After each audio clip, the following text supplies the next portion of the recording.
Hey everybody, welcome to another episode of Defense of the Patience, a Dota 2 podcast. Boy, it sounds way more professional having that music going with us right as we get going. Yeah, it does. I'm your host, Cyphus, here with co-host Wazoo. How's it going? I felt like I was on Newsroom with Jeff Daniels. It did feel cool. And Roland. Hi, everybody. And today we have a very special episode. We're going to have our first guest ever on, Gorgon the Wonder Cow. He's a caster from the Dota 2 community who's agreed to call in and help kind of introduce us further to the community. He's going to give us some of his background on casting, and he'll be involved in our strategy discussion coming up, which will provide some common tips for, or even maybe missteps that are being made by players in solo queue. So let's get started here. First and foremost, some business. We're now up on everything you could possibly imagine. Google+, YouTube. We have Instagram, but kind of on Instagram. Facebook. We don't have enough pictures for Instagram. Oh yeah, we are on Facebook. We do have a Facebook. Twitter. I'm sure you've all seen us on Twitter. We're very active on Twitter. Yeah. I am not. Wazoo a little less so, but he's getting on there and he's doing it. So. But yeah, so hit us up on any of those. And right now, I think the big thing I'd like to encourage is for folks to hit us up on iTunes. We're just a couple of reviews away from getting that aggregate where they give you an actual rating. And oh, that's cool. Yeah, I'd love to see us hit that sometime soon. So how does the search work on iTunes? Can you type in .p or do you have to type in Defense of the Patience? You got to look for Defense of the Patience. You can also search Dota or Dota 2, and I think we pop up. We're kind of down towards the bottom of the list. Yeah. But we're on there, so you can look us up. Let's go ahead and start with our state of affairs. I'm sitting down from last week. 1300. I'm like 1302. I think on the solo queue. I still haven't played my last game to get. Last time we had one left. What are you waiting for, man? All this fun. But I always play with you guys. What heroes have you been playing? I've been delving into Crystal Maiden a little bit more. I love Crystal Maiden. She's a fun support to play. You're really gravitating towards those bread and butter supports. Toward those fives. And I love that because thank you. I like someone needs to do it. I like being a support. Well, I feel like my role is always known. You know, I know exactly what I've got to do. I buy those wards. Sometimes I forget to buy the courier. Or you buy it twice. More often you buy it twice and you deploy it before you can sell it. In my defense, that game last night where I didn't buy the courier, I swear on all that is holy. If you go back and watch that replay, someone bought the courier. Sure, I'm sure a lot of things happened when they in that saw game. me pick Lion. I'm sure a lot of things did happen. That happened. A lot of reasons why we lost too. I don't even remember what I was playing. It was just a blur. It's like sometimes you just have Dota 2 blackouts, and it's like you lose 6 games, and you just wake up angry and sweaty. You wake up in bed with Pudge. Fresh meat. In terms of my state of affairs, Wazoo's, I am down. And I'm only going to say my party because it's all I've been playing on. I haven't played any solo games. So I am down to around 2350. Okay.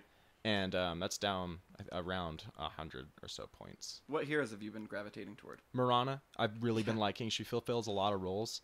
I love that. Well, it's really frustrating, but it's really nice. The servers have kind of been wonky for us. I'm sure you guys have noticed, but I don't know if anyone else that's listening has noticed. Like it feels like it's been dodgy in ways, getting lots of bad connections, and that's why my arrows is bad, is what I'm trying to say. Not because of my... Okay. That's what I was wondering where this was going. And a quick explanation of Mirana. Can you do that for us? Oh, Mirana is a hero that you can you can take her off lane, you can run her as a carry, I guess. But I've kind of been playing her as a 4 or 5 role. So I know the arrow ability because I see that, but what are her others? Sacred Arrow works that the further the distance, the longer the stun, and the better the damage. And of course, as that levels up, it levels up. She has a leap, which is just... more or less like a Force Staff is how it works. It looks like a shoots similar you forward. distance. Yeah, it really is. It's more or less a Force Staff on an ability or on a hero. Sorry. Can it go over impassable terrain? Yes. Oh, it can. It can. Okay. But you have to be on. It has to be in the trajectory. Yeah, just like a Force Staff. And then she has a Team Invisible spell that no matter where they are, it's global. It turns everyone invisible. There's a delay, and the delay is way more noticeable in the first levels. So it's just a really good skill for setting up ganks. It's really good for getting out. And honestly, she can fulfill so many roles that she feels really good in any of them, you know, depending on what the team needs. But you gotta have Do you think communication, right? Yeah, of course. Like, excellent. And sometimes you'll use your invis to save your life, and someone will be like all snarkily, like, "God, I could use that later for a gank," and you're just like, "Okay, dude, escape and live." Yeah. Do you think seeing Mirana on the other team it pretty much means everybody's buying observer or sentry wards? Not necessarily. I mean, not at our skill level, certainly not. I don't think, because you don't know when you're going to get jumped. Really, I mean, they're going to be using as an escape, and you can't really stop that very well. It just depends on team positioning. Yeah. I mean, catching them out and really knowing where they're at. And if you see everyone disappear off the map, you should probably know something's up. Yeah. We should do a guess a hard counter to her sometime. She's not. I know yeah. It's not obvious, huh? No, it's really just thinking obvious. about it. Like I think, like in terms of her ability, she really is designed as like a 4. Like she has that stun, she has the leap to get in and out. She has her first Q ability. Actually, it's called Starfall or something. Starlight. I've seen that. It is like just a creep nuke. It nukes a creep wave pretty much. So like she's really good bread and butter. Right? Like, yeah. I've died to that. I know I've died to that. But it's multiple targets, so it'll all come down on any target around. So it's really good naturally for pushing creep waves. What is her ultimate? Her ultimate's the invisibility. Oh, duh. Oh my gosh. Sorry. I was listening. I promise I was listening. Her ultimate is like she shoots 12 sacred arrows out in a circle. I was confusing Lina and Luna. Or not Lina, Mirana Luna. Excuse me. I think Mirana and Luna are sisters. Yeah, something. How do you think about that? Anyway. I'm Roland, state of affairs. All right. Yeah, so I'm down. Having fun. I love Dota. Yes. We all love Dota. We love Dota so much for making a podcast. I am up in solo to 1211, I think. Don't quote me on that. I think it's 1211. I know I broke the 1200s. Have you played today? Yes, a lot. I played like 4 games today. I hate you. I randomed every game too. Well, me and Wazoo were you playing working ranked? hard. I was playing ranked, yes. And people said don't random in ranked. I got Lion, and I played Lion, and so I was like, sweet. And got the extra gold, got Tranquils like almost immediately with Lion. And which is so critical early game. You can disassemble Tranquils, and I don't think you can. No, I'm pretty sure because I never build Tranquils. I'm gonna say you can't. The only hero I'm playing a lot of support, but the only hero that I've been building Tranquils on lately is Lion. You Everybody can else disassemble mana boots. I just feel like phase boots would be better for him later on in the game. Lion. For Lion, no, Lion needs the survivability of those Tranquils in lane because he can steal mana and survive in lane. Yeah, sure. It's like having that speed. You never boost, have to leave. I feel like. Yeah, save your... Get a Eul's Scepter. That'll give you the speed. Eul's? Yeah, Eul's Scepter gives you plus 40 speed. Oh, does it? Yeah. I had no idea. That. Yeah. It's another That's interesting. Item. Yeah. I don't know. Really? You learn something new every day. And then my party is like 1404 or something like that. And we've talked about it. We talked about it last week, this trench, the possibility of there being a 1400 trench. It doesn't exist, man. I believe in it. Okay. Well, you know why it's a good catch-22? Can I tell you right now why it's a fantastic catch-22? Why is that? Is because it gives players that are that skill level an out. If you're playing at a 1400 MMR, that's your solo skill level. Mm-hmm. And if we put together all of our MMRs and play together, one could theorize that our MMR is going to come out as... And please remember, remember that bell curve discussion we had back in, episode 2, I think. Distribution. Yeah, when you're looking at and distribution is the perfect word for this. It's the distribution of scores, right? Right. Again, the majority of people are going to be in that range. In fact, the majority of people who play are probably going to be between 1,000 and 3,000. So it's going to feel... And everybody's going to feel like they're in the trench because there's so many there. But what is a trench exactly when it comes to a game like this? Is my question.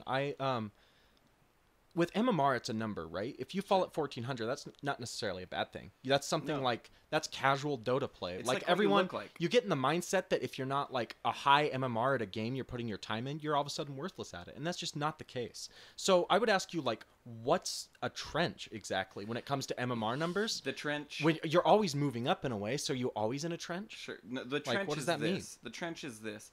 I came into this world. I was birthed after my 10 games to get ranked at 1800. And I felt it was semi-accurate. I didn't want to imagine that, but I imagined that. Yeah, it was a pretty picture, huh?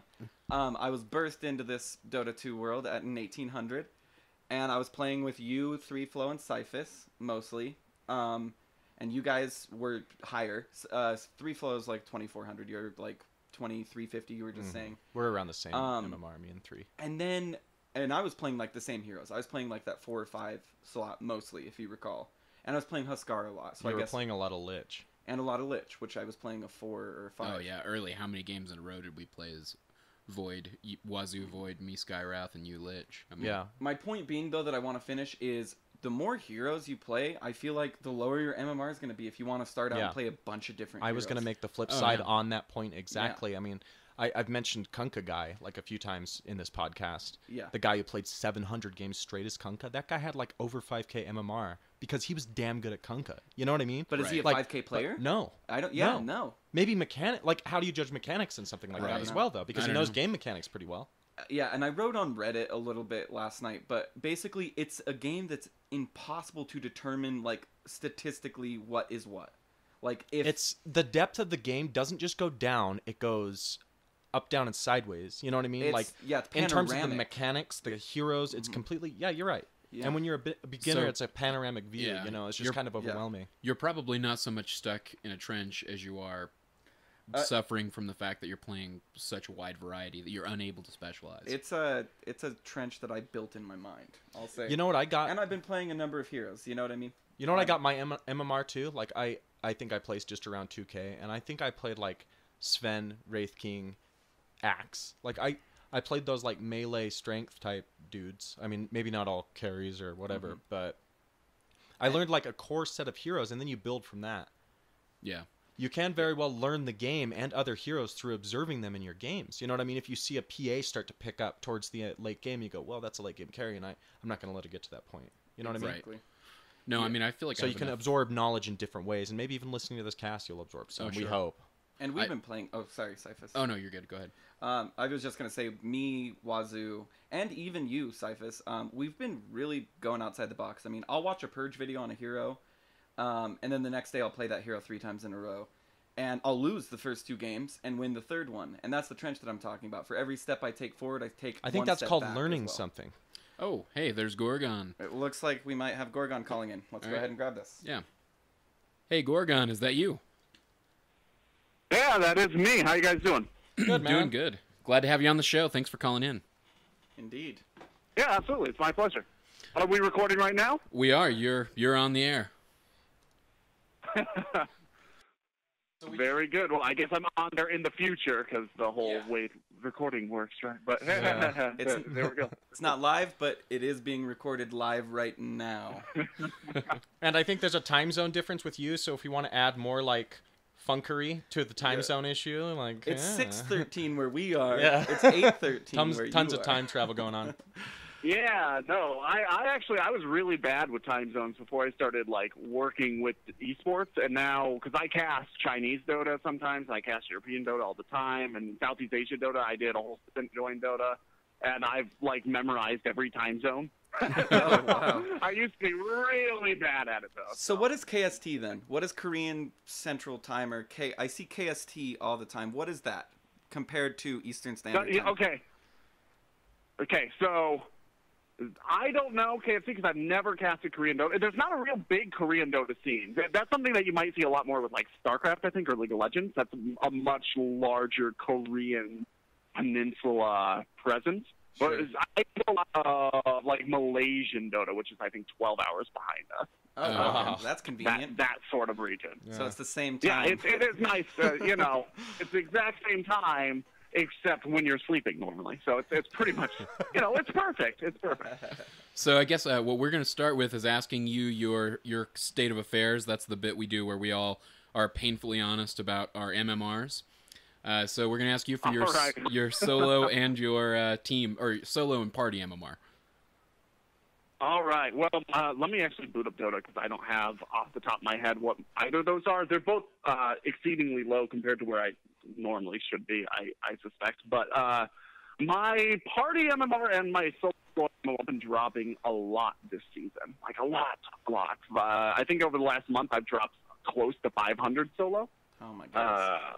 Which is it's an issue for me. And it's MMR is this weird thing too. It's like gambling, right? Because you go in and if you if you have a good game, you're like, oh, great, I had a great game. I'll play again and really ride this. And if you have a bad game, you're like, all right, I've got to double down because I can't be down for the day. I can't go home with nothing. Yeah, I know that feeling. I know exactly. Either way, you get screwed. It's great. I am now at 3,100-ish for both solo and party. Actually, they're right near each other at the current moment. And like I said, that's for party, that's down like 400 or something for me for the month. For solo, it's down about 500 for maybe 6 weeks or so. So I've lost probably 70% of my games over the last 4 or 5 weeks. Maybe a little bit less than that, but it sure seems like that. So Gorgon, we kind of wanted to get into the attitude one takes when they're losing, and how newer players can kind of make games better for themselves by having that better attitude. It's so easy to blame someone when you're losing. I gotcha. Yeah, no, I think it's really natural. It's really easy, especially because it's a 5-person per team game. It's really easy to do one of two things. The first thing that people do all the time is that they look at one player from the other team and they say, if that one dude wasn't in this game, I'd have had this win. And that, while sometimes true, is usually an excuse, right? It's usually like, I can't admit that this entire squad of people just communicated and played better than my squad of people, so I'm going to say that that player shouldn't be in this MMR. That player should be 2,000 ahead of me where I would never have to see him.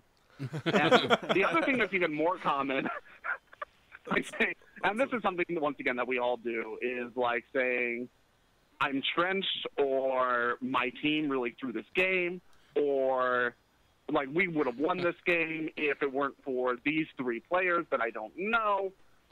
Especially if you're partying up with one person you know or 2 people you know, it's never their fault. It's always the Peruvian pubber's fault when they picked the perfect invoker and went off lane for no reason. Sure. That's the way it works.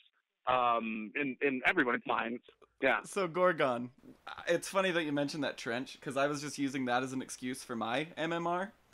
I want to hear your views on this supposed trench that people can get themselves into, the MMR trench.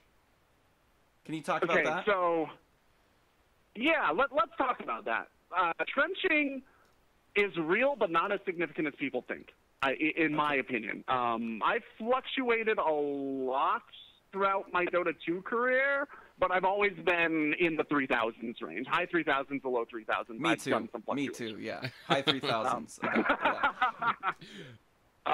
But there's always going to be some aspect of trenching when your MMR changes the exact same amount as everyone else on your team's MMR. And even if each player individually contributes an equal amount to a win or a loss, that means that 80% of the game is outside of your control, and 20% of the game is inside your control. But you're being punished for potentially, or rewarded even, for an 80% that's kind of outside your control. That being said, there's not a much better system. I like to think of MMR as an estimation, and I like to put plus or minus 300 to 400 on an MMR. I'll play with somebody pretty comfortably who is 200 to 400 MMR below me, and I feel like I can keep up with people who are 200 to 400 MMR above me. I'm going to use that as my excuse to claim that my MMR should really be about 1,800.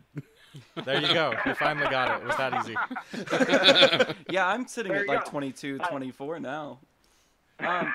So it's all those long hours, man. So Gorgon, do you notice a difference if you're playing with somebody that's, say, 2,500? Do you notice a difference in their play? If I have somebody, a friend of mine who's 2,500 playing with me, and if I have somebody who's 3,000, there's usually a difference. What is the difference? What are they doing differently? Honestly, what are you doing that's better than them? People who play at about a 2,500 level, and I don't spend a lot of time at the 2,500 level, so I don't have an in-depth checklist of these are things that 2,500 level people do. Sure. But one thing 2,500 level people don't do very well is communicate. That's typically right around that point in time when you're getting up into about the 3,000s is when you start to get a little bit better communication. I've noticed it's even more distinct to me now that I'm at the 3,100 level. The difference in communication at 3,100 and at 3,600 in pubs is really staggering. you get a lot more communication on average. Specifically, I play mostly on US East. Okay. And I know there's also differences in servers. Like if you play US or if you play Europe West ever, they basically don't talk at all. And it's a really stark cultural difference. Like to hop on US West if you can ever get the ping for it sometime. And you'll notice, like if you don't know people, they basically won't talk to you. Interesting. For the most part. And I don't really like that culturally in Dota. Some people do. They just want to fit in, zone in, do their thing, try to win by reading their teammates. I like to be very communicative, and I think that is the key to a strong team victory. And you don't get that very much typically from 2,500 players because they're so zoned into doing what they need to do. Like they're still usually at like the 2,000, 2,500 range. Players aren't.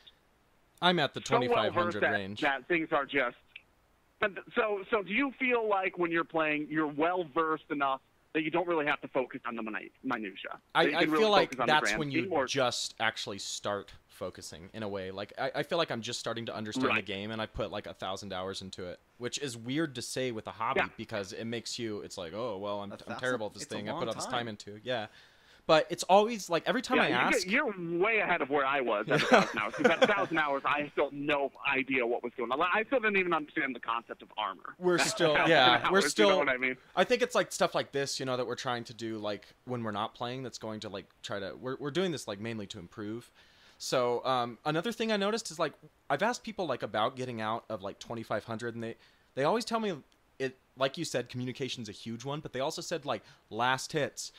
Presence, knowing when to fight with your team, knowing when to farm. It's all the like the simple stuff that you're just like learning really how to do at like 2K. And although Valve's never shown a distribution, like I don't know, like I kind of consider like 2K around average.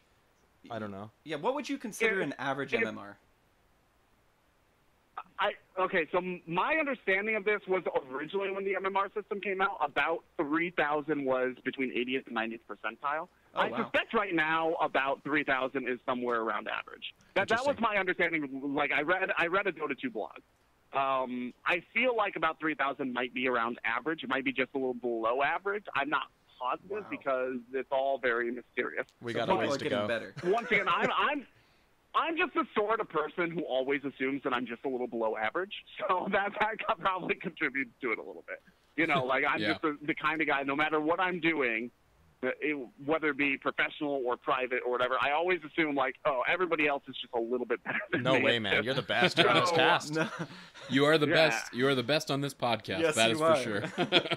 Well, yeah. And then the other aspect of that is like I spend a lot of time spending like watching pro players play. I spend a lot of time hanging out online and talking to semi-pro players and aspiring pro players and that sort of circle. So I'm way below the skill level of most of the people that I interact with in Dota. And it's almost a different game. That also probably contributes to it. It really is. And go ahead. No, you go ahead.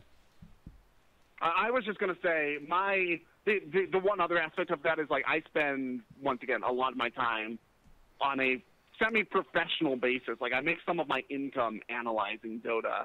I quit a job to devote more time to analyzing Dota. And we're not jealous. We're not jealous of you at all. I am not jealous at all. Yeah, I mean, good for you. My understanding of the game is so much better than my execution of the game that it's like depressing. And you know what? I think one of the reasons maybe that. Yeah, go ahead. Oh, sorry. You know what? That wouldn't be such a big issue in the real sports world. I mean, you have sports writers all the time, and they can't kick a soccer ball for their life, or they can't, pitch for their lives, but they're still considered very important on the subject. I wonder why it's different in esports. Is it different? I guess I suppose not in a way, but I don't know. I think it is different. A lot of people will, especially like your Twitch TV viewers or whatever, will just, if you're not a pro player or an ex-pro player, they don't care what you have to say. And it's really hard for aspiring casters, aspiring analysts, aspiring statsmen to prove to an audience that they know what they're talking about, even if they make mistakes, or even if they screw up once in a while, or even if they stream their games and they're just awful at the game. I think part of the difference is that athletics is seen as a mostly physical thing, and esports is seen as mostly cognitive. I think there's a lot more cognitive to athletics than people give it credit for, and I think there's a lot more physical to esports than people give it credit for. That's a great point. Yeah. And also, there's a difference between analytical knowledge and, like you said, cognitive knowledge. Or with Dota, I mean, there's definitely physical action with these heroes. I mean, these heroes play differently. You can definitely feel when you're playing a hero. Right. Well. It's the difference between. I mean, a famous chess I was just going to say, it's the difference between analytical knowledge and, sorry, it's the delay again. Yeah, I know, it's hard. I was just going to say, there's a difference between that analytical knowledge and procedural knowledge. I think is really what it is. Those are the exact terms. Muscle memory versus knowing what your muscle should be doing. Definitely. Like, I know how to do a front flip in theory, but I can't do one. I believe you could do it. Like all I was gonna say is that I mean, this could be complete I don't know, rumor that I'm extenuating, but Bobby Fischer supposedly over the course of the matches back in the 50s, the big match versus Russia, lost 8 pounds playing chess, and a lot of people thought that it was because of the amount he was using his brain and how far he was thinking into things. Could be myth. There hasn't been psychological studies on it. I actually heard that he gained 8 pounds because he was just eating chess pieces. More yeah, stress or something. But they did. I can't remember exactly. But they thought that Bobby Fischer actually, even though he wasn't moving his arms or running or anything like that, he was thinking so intensively that he was considered to be exercising. He was still exercising. And bringing that back to Dota, we are exercising our minds. I feel like waking up, playing a match of Dota, and then going to my calculus class makes me absorb calculus better. It really does. I'm moving faster, I'm thinking faster. There is actually, and this kind of plays into a little bit of my strong suit in that what a lot of people don't know is I went to university and I got degrees and stuff that I don't use. And one of the degrees that I got was a degree in psychology. Oh, hey. So I actually spent some time looking at the ways that how do I say this so that a general listening audience will understand? It's been a while since I've been in school, so I'm bad at dumbing this sort of thing into I'm not just being a jackass and showing off how much I know. There is a direct link between having a good reaction time and having a fit sort of body that includes, having a smaller synaptic relay or having your synapses be able to respond to your arms faster. And part of that is fitness. So one of the things that Team Liquid did while they had Demon, and they lost Demon recently, or they dropped Demon recently, more appropriately, is that they had team workout regimens. Wow. And while I don't think that you necessarily need to have a team workout regimen, I do think that the value of physical fitness in esports is somewhat underrated. It might be immeasurable. I do know that there are. How I do know that there are valuable a number of it could be. StarCraft pros that would exercise a lot. I know that there used to be StarCraft houses in Korea and in some ways in China back when StarCraft was the really big esport, that they would require a certain amount of exercise out of their e-athletes every day. They would live in these training houses. They would play 14 to 18 hours a day. They'd exercise for an hour, every day, or just running on a treadmill or something, and then they'd sleep and eat. Wow. All right, so we're gonna cut here for just a second because we're going to play a game with you that we've been kind of becoming fond of, called Guess a Hard Counter. And today the hero is Death Prophet, and we're gonna let you go first as the guest, and we're gonna try to outdo you. All right. So I should think aloud through my Death Prophet picks. Yes. And real quick, explaining to you, Gorgon, we're using a website called DotaEdge.com that's user rated. So it's going to be, you may be more right, but we're basing it purely on this website, okay? So even though you may be more right, we're going to let the website decide who's the winner, okay? And that's how we'll have a shot. Yeah, one of the things that I'm going to preface this with is that there is a huge difference between a counter at my level and a counter at the pro level and a counter at the 1500 level. There's a wide range of differences. The way a hero is played, it varies based on skill, and what is good to do varies based on what your team's going to do. So a Death Prophet, for example, at the pro level, is going to focus very hard on getting levels much more focused on getting her levels than any other aspect of the game for the first 10 minutes. So that her team is going to try to drag her opponent away from lane by forcing a rotation so that she can apply pressure onto that tower and try to take the tower solo by using her teammates to kind of play a distraction role. You know, it's this big song and dance that the two mids, presumably Death Prophet being a mid, but she can play other positions. Sure. Her opposing mid knows that she is trying to buy space to get a tower. And so it's his job to guess the best time for him to rotate out without actually losing his own tower. So it's a little bit of a dance. But at my level of play, it's much more common for a Death Prophet to try to get a lot of gold, get the level as quickly as you can, but really focus on the last hits, and then rotate to another lane and get that lane tower first. And so how you're going to counterpick that is different. So if you're playing at my level of play, and you end up having, a Death Prophet is going to rotate out of mid probably around 10 to 12 minutes, then you're probably going to want to pick up somebody like a Lich or a Treant Protector. That makes it more difficult to team push down towers. And I'll say Lich or Treant Protector because both of them have nice AoE. They both provide a lot to potential team fights, and they both give armor to towers, which means that it's going to be more difficult for a rotating Death Prophet to take a tower with her team. Because you're expecting, this is going to be a 3-on-4 fight at my tower. Sure, that's really insightful. What about Jakiro? Would Jakiro fit into that too? Yeah, I think Jakiro is all right against the Death Prophet, but I think he's all right for a different reason. The Jakiro is one of the counters to a push lineup is just get a push lineup, and you just try to out-push your pushers or your opponents who are pushing. Counter-pushing. And so Jakiro pushes very hard with the dual breath. He is going to be able to not only knock down waves of creeps, with the dual breath, but he's also going to be able to knock down towers with liquid fire, which actually impacts towers. So because that's a tower targetable skill, what you can do is if you know the Death Prophet is going to be there, you can say, all right, well, if the Death Prophet is going to be able to rotate out of her lane, she's going to have to rotate out of her lane to protect her tower. She's not going to be allowed to rotate out of her lane to aggress on my tower. So you can do things like a Pugna Jakiro lane together and really just wreck a tower, or like a lone druid along with the Jakiro. Some heroes that are, or Juggernaut with the Jakiro is very nice as well. Some heroes that will force that Death Prophet's rotation defensively and ideally bait out her ultimate so that she's not going to be able to use it for another 90 seconds or whatever to push down your tower and buy space. And that's how you kind of try to beat. That's one way to try and beat a Death Prophet in the laning phase, is by putting her on the back foot. Extensive knowledge indeed. Okay, so pick your counter.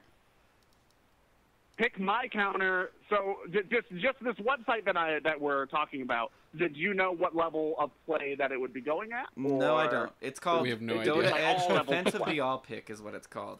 I'm guessing it's geared more toward players below 3,000. Yeah. I'm going to guess it's like 15 to 2.5K. Right. Because players above that level probably aren't going to decide to ask for good counters, right? Sure. So I would say probably one of the current in-meta counters, like if you're trying to pick an in-meta hero who works very well, you might want to think about going for somebody like a Skywrath Mage. Okay. You also, if you're thinking about a more flexible counter, you might want to think about going for somebody like a Nyx Assassin. And if you're looking for a counter that you'd see at more lower levels of play, that you probably wouldn't see at higher levels of play, you might want to think about somebody like a Bloodseeker would work pretty well in that situation as well. All right. What's your final answer? Yep, you get one final answer. Yes. Oh, I get one final answer? One final answer. answer. We're going to try and beat you. All right, I guess I would go with the... knowing the database that we're coming from, I would probably go with the Bloodseeker. Bloodseeker. Okay, we've got you down for Bloodseeker. Wazoo? I'm gonna take the Skywrath Mage. Oh, I was gonna take Skywrath. I was like, that's a good pick. Yeah, Skywrath makes a lot of sense. Having the silence has got to be good to at least prevent that ult. I think you just gave yourself a hint there. A counter nuker with that word. Okay, so Skywrath, Bloodseeker. We have you down as Bloodseeker. I'm Skywrath. Cyphus is... Oh, now I feel terrible. I'm gonna guess Nyx Assassin. Okay, I'm gonna cheat. I'm gonna go a different route. When she has her ghost on, don't you want to get up in her and like kill her, right? Don't you want to eliminate her before her ghosts come back and regenerate her health? I'm gonna go with Phantom Assassin. Final answer. Okay. All right. We're looking up the scores now. All right, submit. Okay, so. All right, so the Bloodseeker is on the list, as well as Nyx Assassin, as well as Skywrath Mage is not present. So it's going to be between Bloodseeker and Nyx Assassin. Bloodseeker got a 4.0 out of 5 against Death Prophet, so that's looking good. And then we got a Nyx Assassin sitting at a 4.67. So Nyx Assassin takes it. Because I cheated. You cheated? Because you ripped off Gorgon's because I ripped idea. off Gorgon's you won. answer. Yeah.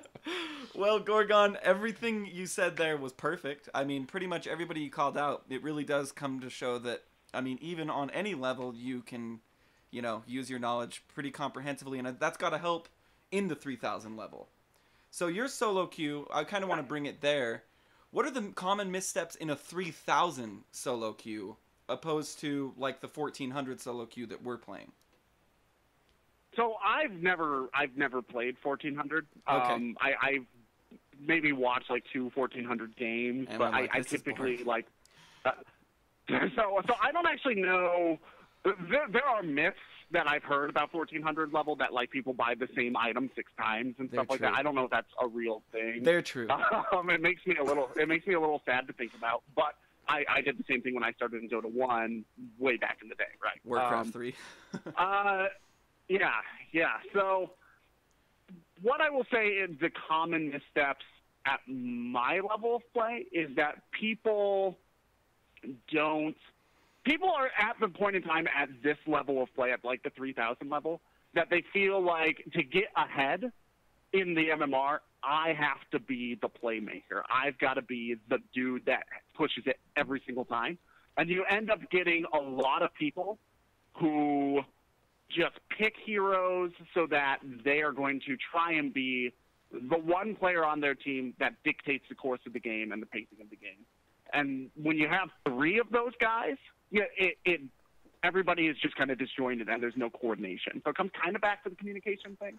Sure. The other big mistake that I think I see people make a lot is that not enough people play support because they feel like support players have lower MMRs on average because they have less impact in the late game, which is, from my understanding from the pro players that I know who play support mostly, generally true. Support players typically have a slightly lower MMR, but somebody's got to do it. And nobody will go up in MMR if nobody plays support. So somebody's got to do it, and Thank you so much. It's just because I'm gravitating towards that support role, and I'm definitely the lowest MMR, and I get a lot of shit for it. But I think support role is the most. I think it's the most interesting role personally.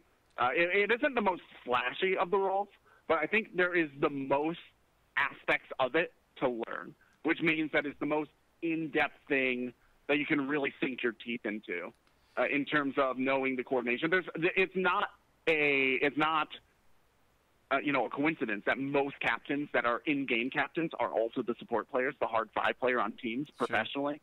Those are the players who typically understand the game the best, in my experience. They have a big job. They have a huge job to do. They have to ward. They have to warn. I mean, what does a Pro 5 do? Okay, so a Pro 5 is usually responsible for shutting down their opponents at all stages of the game up until their carry is just wrecking. So shutting down opponents means trying to set up for kills, setting up all rotations, trying to make sure that their opponents are edged out of experience range and gold range on creeps, and trying to make sure that everybody is aware when towers are under siege, when Roshan is under siege, and part of that comes down to making sure that the vision is there, making sure that everybody on the team has the resources necessary in order to have an edge on their opponents. So a lot of times it also even comes down to things like pooling tangos and pooling salves, buying couriers, just anything that is going to give an advantage to your team throughout at the pro level, it's the first 15 to 20 minutes. At the lower levels, it probably goes all the way up until about 25, 30 minutes because people farm slower. So do you suggest buying any a point courier? in time? Oh. Yes, 100%. So we should buy a courier. I would say Oh, okay. Okay, I a just want to make courier sure. is, Okay, is so a, courier- is pretty necessary. Courier in the first 15, 20 minutes. No, I'm joking.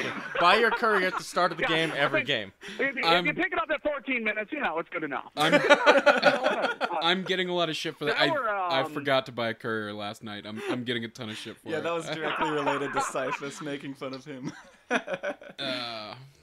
Yeah.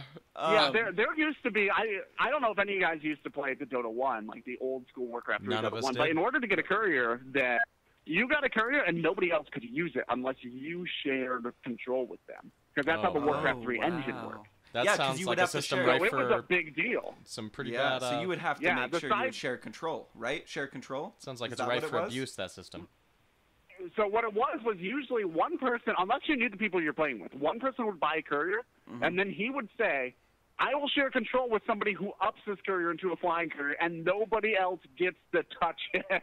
Wow. Oh, So, That's terrible. that's cruel. Things used to be a lot worse back in the yeah, day. it's the side shops were much more important back in the day. I mean, obviously that's much different if you were playing with a team or something, but if you were just pubbing, people didn't trust random pubs with couriers back then, because if you obviously if you get a kill, that's a big deal. And also there was a time that couriers would drop items if they died. So that was even more of a big deal. Then. Wow. You know, like Yeah, that's a huge deal when Yeah. you have your Desolator on the courier, and it's Now like, they just get dropped by the yeah. Russians. your Divine Rapier on the courier would be worse. yeah, you know, you have like 4 items on the courier early game coming out to your mid, and the Nature's Prophet TPs in and destroys it, and the support who bought the courier so that he could make sure that he had wards coming out no longer. Oh yeah, and couriers didn't used to respawn either, so you'd have to buy a new one if it died. Oh. So it's a whole thing. Like the culture of couriers has changed a whole lot. I'm sure I could ramble about old Warcraft 3, Dota 1. Will things for a you long time. ramble about common missteps that you may have seen in lower levels? And explain it to us like we have a 1300 MMR and our parents were second Okay. cousins. All right, I'll explain it to you as though you're West Virginians. Oh, we love West Virginia. I can say that. We I've love got all families in West Virginias. Virginia. All right, so one of the big... I'm going to start with support roles, because support, like I said, I think is one of the more complicated things. In terms of mistakes that carries make in the lower levels and mistakes that mids make in the lower levels, a lot of that comes down to you just need to learn through repetition how to last it. You need to learn through repetition when a good time is to go in and when a bad time is to go in. A lot of the ways to change the MMR of the whole team, like change the efficacy of a team as a whole, comes down to that support role. And one of the big things that you see all the time with lower MMR supports all the way up to maybe 25 to 3,500 level is that supports will buy wards, and if they're really good supports, they might buy counter wards. And they'll go up and they'll ward exactly where they just counter warded in the exact same spot, right where they just eliminated one of their opponent's wards. And the reason you don't want to do that is because your opponents know that you just destroyed a ward there. And if they have a support that's equivalently good to you, which in theory they should because you're equivalent MMR usually, they're going to go right to that exact same spot and counter ward immediately. And you mean And so counter you're going ward to by lose your buying... vision.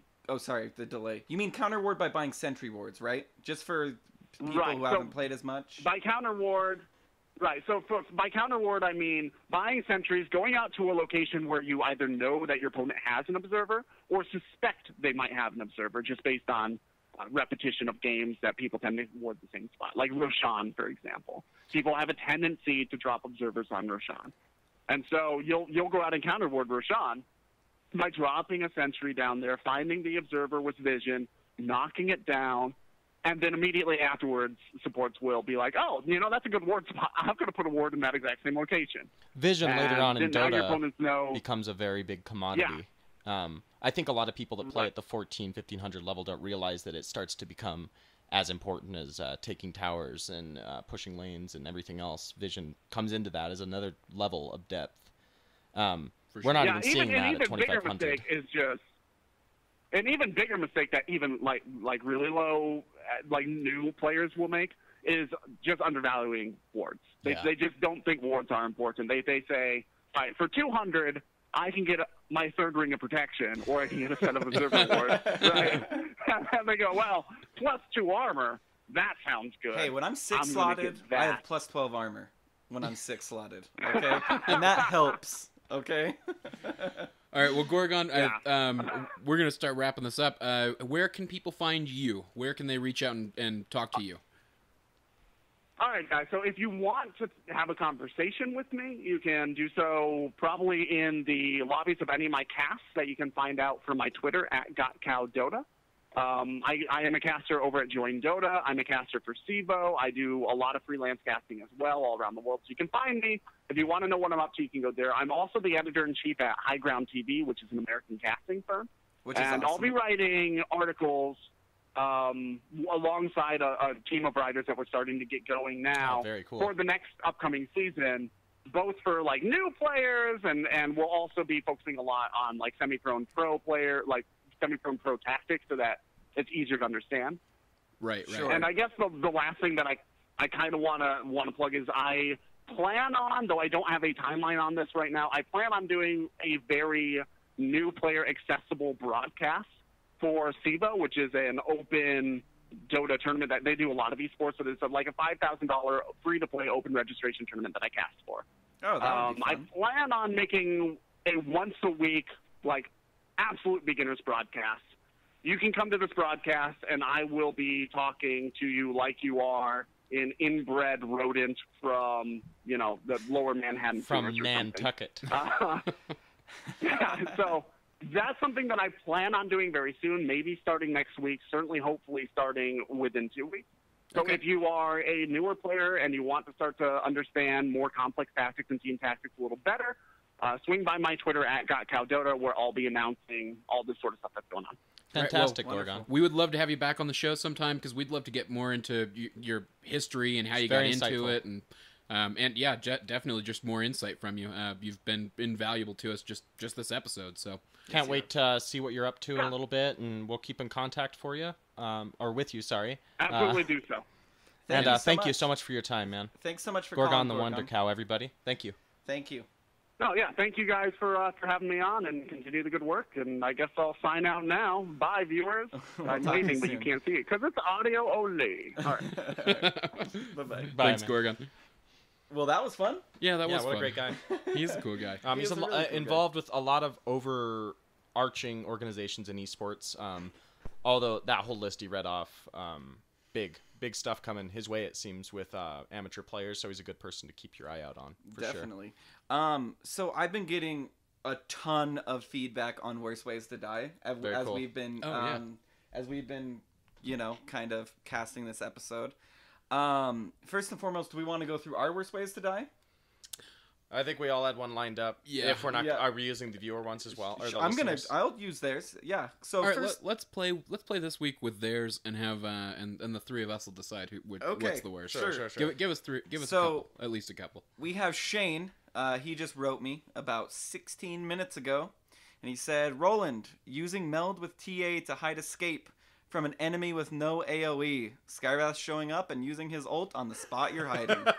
Let's talk about that. I felt that one. Sucks. Yeah. But it feels so good if you don't play TA because it's so frustrating when she escapes from you. So just seeing that happen in my mind kind of makes me happy a little bit, Shane. Sorry. Sure. Me too, because I was thinking, we taled about it, I think last week. Destroyed by that all TA the last stuns night. that I've used to kill a TA. Yeah, we did talk about that last week of TA hiding in spot, and you're like, she's here. Ding, ding, ding, ding, ding, ding, Man, ding, ding, ding, ding, That she had a blink dagger and she's gone like, oh, where is she? That's gotta be, it's gotta be terrible if you're playing a TA to think, maybe it's I'm gotta be getting like out that scene in Jurassic Park when they're in the kitchen and the raptors are gone and you're just like, and you're just scared. Yeah. No, don't. Also, I may mispronounce your name. Atomy, Atomie, Atomy. says, blinking away with Anti-Mage, and Earth Spirit pulls you back. Obnoxious. I just played Invoker mid against Earth Spirit. This Earth Spirit was so adept, and the whole time I was all chatting like, "Dude, do you want to play a game after this?" And he was on the other team. Was he like, "No, noob"? No, he was really cool. Oh, He's like, cool. "I'll totally play with you," and I played with him. It was really fun. But yeah, he would just pull me into things, and he was doing all sorts of crazy shit, dude, that I did not understand. Yeah. Please write us and explain Earth Spirit to us, because I definitely don't understand him. Do you guys? He's I one of don't those know. newer No, not at all. heroes, and by new I mean he's quite old by this point, I guess, in terms of the lifespan of Sure. the game, Dota 2. But as I understand, he can put up those copies of himself, which he can pull back and move around in the lane, which stun, right? That's pretty much all I know about him, and I think he can fly to those at some point. I know it's kind of like how Ember Spirit's like Remnant works a little bit, but that's all I know really. Yes, and I think we had an Eric out there who also mentioned that dying to creeps or to tower is the worst way to die in Dota 2. It's a way we all die. I've seen you as Nature's Prophet die to a neutral creep about Yes. 10 times. Getting health. Can I talk Hellbear about smashes. another good one that I saw him Sure. die? He dove like, Roland was playing Broodmother. He was Radiant top, Oh man. and I saw him go in for a kill. Like got so close to killing this Jugger, and he just spins out of it, so he can't Q him, and then gets shot down by the tower. And the tower Forces. kills me. But then Juggernaut gets credit for it. So and you're Eric, like, you are right. That is both A of those are terrible awful way ways to to die. die. That All all of three of those. us die that way at Yeah. some point. So what's the worst? So we have Phantom Assassin in her blink form standing still. Not Templar Assassin. Templar yeah. Assassin, thank you. She stands for something, man. She stands for temples. She's crouching, fetal position, invisible, hoping no one sees, getting Skywrath ultimated, which is the radius of effect. Or we have the blinking away and an Earth Spirit pulling you back. Mm-hmm. Or we just have neutral creeps or tower killing Towers. you. Yeah. What's the worst? I'm going TA. I'm going the TA death. Even though it, yeah, I'm gonna go TA. I have to go TA. I'm on this not one. going to go TA because guess what, Templar Assassin? We know you're there, bro. We know you're there. Like, it didn't take a lot for that Skywrath. We know you're there, bro. We know you can't move when you're invisible. I'm going to go with Earth Spirit, and just because I played with an Earth Spirit, I'm going to get you an Earth Spirit item, Have Atomy, and I'm going to get you have a the guy- Skywrath item, Shane. Yeah, I was I'm gonna to get say, you a Skywrath item. I'll provide the Skywrath. We'll send them item. out. I'll tweet you after this and let you know that you were mentioned on the show, and that I'm going to get you out something signed by us. Are we gonna get TA persons an item? We're going to Yeah, get them the that's- one that killed them. Yeah, no, I'm we're gonna- not going to get them a TA thing. I'm gonna Oh, get you're him. gonna- I'm gonna get him a Skywrath scepter. Yeah, Very cool. Skywrath scepter. All right. So Yeah, the thing I that like killed that. them, we're going to get them an item for. Okay, and we're yeah. going to sign it, of course. Very cool. Cyphus, I you like can that sign idea. that. I'll sign one. Do you want to sign a neutral tower and send it to Eric? I got his skin. Yeah. It's just my head. It replaces all the towers and just like spit fireballs at you. No, those are all terrible ways to die, guys. Keep mailing in your worst ways to die. And Oh, yeah, we love please. we'll reading make them, it on air. and it makes the pain of Dota a little bit easier, doesn't it? It does. It It's does. Sharing, We can all sharing laugh that. about it. Are you laughing at home? And I'm really listener? sorry for the people that I didn't get on the show. We'll get to 'em. We my got Twitter time. was just. I mean, it's been crazy the support we're getting from you guys. Those were the three that I could just pretty much pull off hand. Yeah, and let's. thank you. Yeah, let's. I guess let's. We've killed enough time here. Let's go ahead and end the show. And Sure. I want to say thank you to everybody. Please remember to keep contacting us. We love it. We're Contact us, guys. Share the show with your friends. We want to reach as many people as we can in ways, like we're trying to improve, but I think we can kind of improve together, all of us, in a way, even just by sharing in this cast, emailing hilarious things that happen, stave off the anger in ways. I mean, and we don't really. I say we don't really have advertising, even though today I got $100 credit to use Google AdWords, so I figured why not. Hey, yeah.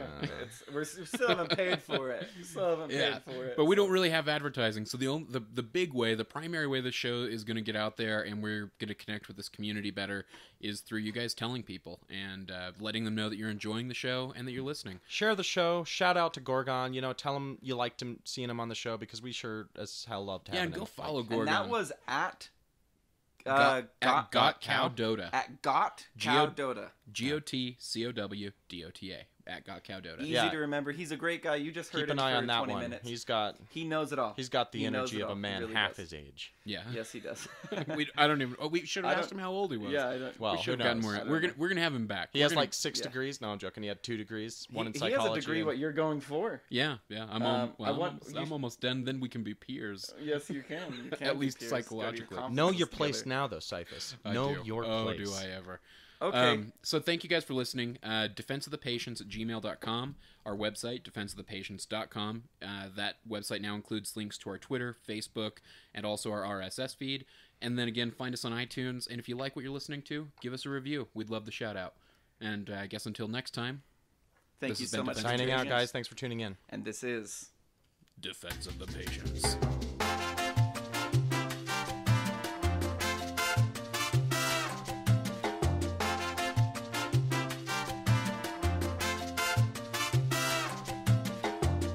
Either way, you get screwed. Screwed. Screwed. Screwed. Screwed. Screwed. Screwed.